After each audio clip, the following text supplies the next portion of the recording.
Good morning, everyone. This is the Rhythm of Leadership podcast. I thought I would just pop in briefly to do my segment number two. I decided to just be rambunctious and go out on a limb and do it off the top of my head. You know, some stuff you just can't script. You just simply have to let it ride, let it flow, let it do what it does. And today is no different.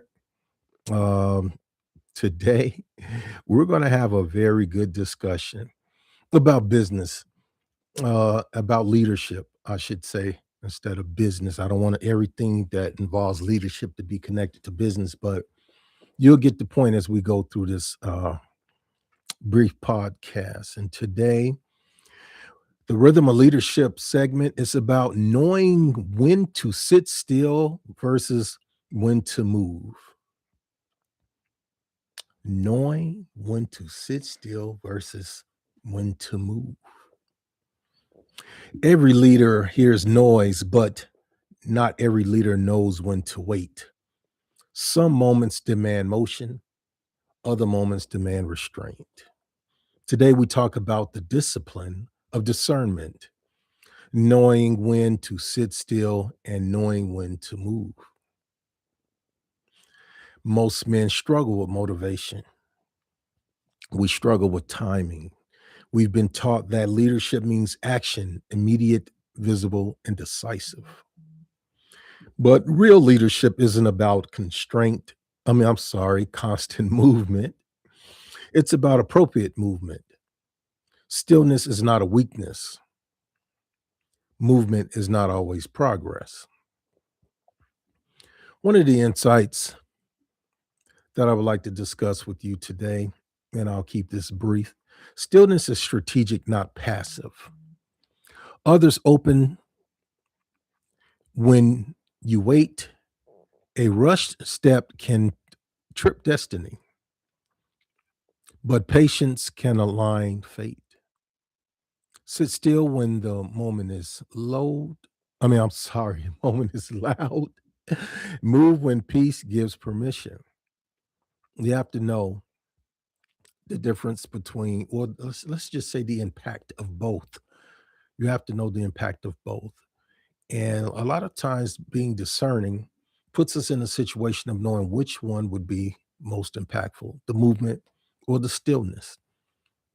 It takes practice, it takes precision, it takes understanding of what you're doing, and it also you have to understand the dynamic that you're being presented with. Also, practical leadership tool, the stillness versus motion filter. Before you act, ask yourself three questions. Am I moving from clarity or discomfort? Is this decision rooted in purpose or pressure? Will movement right now create alignment or chaos? You have to understand a lot of times when we get into situations that are uncomfortable to us, we want to move out of that environment immediately. Instead of understanding that sometimes these chaotic situations or moments are lessons, are things that perfect us in whatever craft or career choices, whatever it may be, whatever dynamic is present at that time. A lot of times, the discomfort puts us in that position to be effective instead of weak, and we have to understand that it is up to us to be discerning. That's the word, the discernment that determines what you do in chaotic situations. Are you sitting still or are you moving out of it? Is it chaotic or is it creating alignment for you? Is it setting you up to fulfill your goal? Or is it a situation that's in such a disarray that it causes confusion and renders you ineffective? World applications for male leaders. In relationships, don't argue while emotional. Take a pause. This is human nature for a lot of us. We have this habit of acting on emotion. No matter what, we want everybody to see how loud we are and how much activity we are involved in. We don't sit back and think all the time. A lot of times we act on emotions, especially when we communicate. You know how you say things to people and you regret you said it after you thought about it? When truth be told, the thought process should um, take the lead, and the action should come in a distant second. Let's call it a distant second, because even then, we have the habit of acting out of order, even after we've taken a moment to think about it. So sometimes we have to take a little bit longer than others. In business, don't pivot just because you're uncomfortable. Evaluate. Sit back and think about the situation. Is basically what this saying. Sit back and wonder, what am I to gather from this? What would I lose from this? What exactly is taking place? Is it detrimental to my growth in whatever category? What is really going on? Calculate the risk, calculate the gain, calculate the loss. If it's applicable, we have to think these things out. In family leadership, presence often speaks louder than action. Present yourself as an authoritative figure. Be willing to lead. In within your leadership, be willing to evaluate, just like in business, the situation at hand. Take in consideration your family's benefit or lack thereof, in whatever leadership, whatever you lead, whatever situation is at hand that you are required to be a leader in. You have to think about these things. We have this bad habit of thinking that everything says, "Ooh, I need to do something," instead of realizing there may become a moment when you have to simply sit back and sit still. Movement without clarity.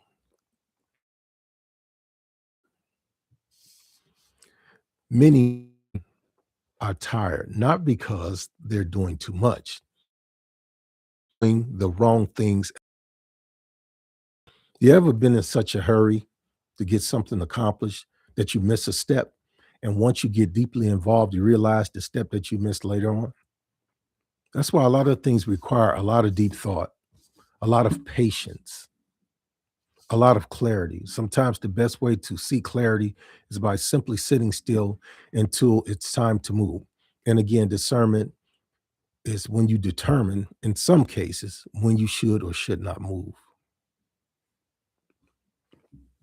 Ask yourself these questions. Action driven by, no, never mind that part. Action driven by pressure produces burnout. Action driven by purpose produces momentum.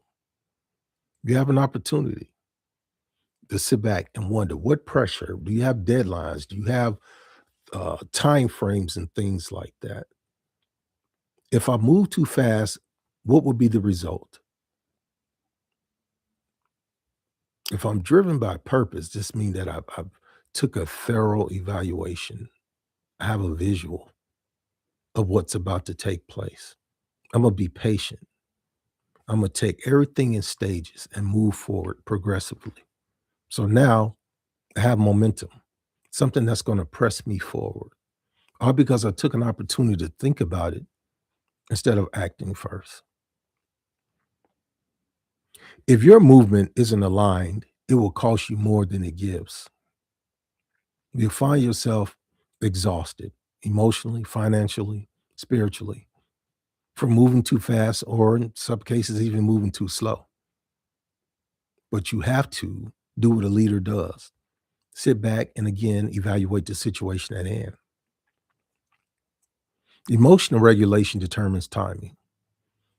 When emotions are high, wisdom is usually low. An emotionally intelligent leader doesn't lead, doesn't let anger set the agenda. He doesn't let fear dictate direction.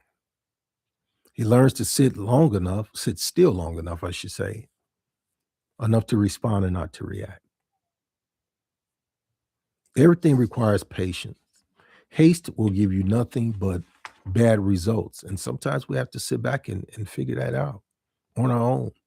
Don't be so quick to say things or do things without first considering all the aspects of the situation at hand. This is what leaders do: think, calculate, evaluate, observe instead of acting. Some doors open when you knock, others are open when you wait. A rush step can trip destiny, but patience aligns fate. Sit still when the moment is loud, move when peace gives permission. I read that again because I like it a lot. It means a lot. Um, what can I tell you? I have a history of moving too slow, and in some cases, moving too quickly. But experience is a great teacher. And I've learned that my timing is not perfect, but it's precise. And that took growth. That's not something that I learned overnight. It's not something that I still have a problem with because not every move, not every act, or whatever you want to categorize it as, is precise or concise. It's not accurate. And sometimes it lacks the necessary evaluation that should have taken place, especially when you have experienced the same thing over and over again. So, as a leader, I now take the opportunity to move a little bit more with precision. I don't have to rush for anyone, not even myself. Just sit back and get your things together before you decide, well, look, it's time for me to move. If this resonates with you, share it with a man learning patience and leadership. Subscribe for weekly conversations on emotional intelligence and masculine growth. Join a community, which my link I'll place in the square for you to use at your convenience, because it's very important that we have these conversations. And sometimes the best way to have uh, a conversation is to repeat the conversation over and over again until someone understands it just a little bit more than the next. Doesn't make anyone ignorant, slow, or not willing to learn. It's just that sometimes we have to do these things a little bit different than we expect.